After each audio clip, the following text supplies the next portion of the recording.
Content marketing may make a lot of sense, especially if you have to educate your users, your potential customers about these specific macro trends in the market and the way you see how you can solve the problem, the way that new value is created for your customers, the new way of solving their problem. So content marketing, yeah, it can be efficient and sometimes it's necessary, but very often it takes too long. It takes too long for you to get the result, especially if you in the early stage do the mistake and try to count on SEO, search engine optimization.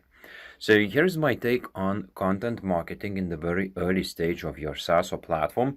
And when you are just about to launch into the market, when you are building your early adopters program, you're trying to get your first potential customers, your first early adopters, or if you already launched into the market and you need to nail these first sales to show that traction, to see that, well, let's just say in these words that dogs eat food, like you build the product and that customers are actually consuming it. So what to do if you will try to post all over the place the content? You will have to spend a lot of time on creating that content, and yeah, it may work, but here's what would be the smartest way to do. Actually, you can combine content marketing with paid ads, with paid media channels.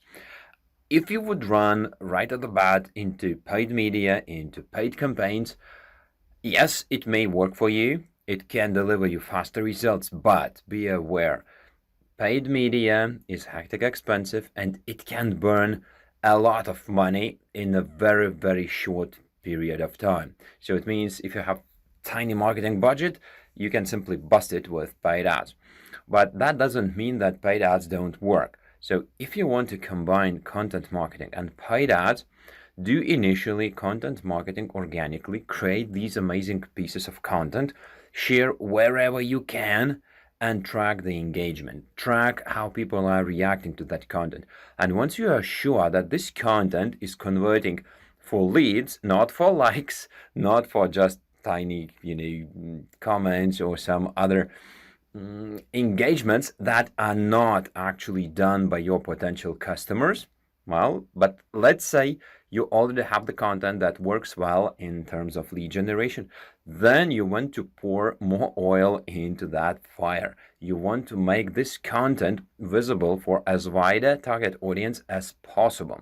It means you've defined your target customers, you've created the piece of content, and you see that this piece of content resonates with your audience. What do? Do you create another one piece of content and another one and another one and another one, and the things start rolling and rolling? No. Yeah, you can create one or another piece of content. We had a different daily tip on that, how to do that in a smart way. But what you want to do when you know that this piece of content really works well with your target audience, you promote it via paid channels. So instead of jumping right at the bat into paid channels and burning the whole marketing budget on that, or just testing blindly, you create valuable content that is optimized for leads, for capturing leads, not for likes. And once you see that this piece of content is consumed by your target customers and it gets some traction in terms of like engagement and in terms of booked sales calls, then you want to run your paid ads based on that content. And sometimes it can be even very straightforward. You simply promote that piece of content, that blog post, that podcast, that downloadable PDF, that manifesto that you've created on defining how you solve particular problems based on these specific macro trends happening in the industry, and so on and so forth. So create valuable piece of content, and once you see that it works well, then promote it via paid channels.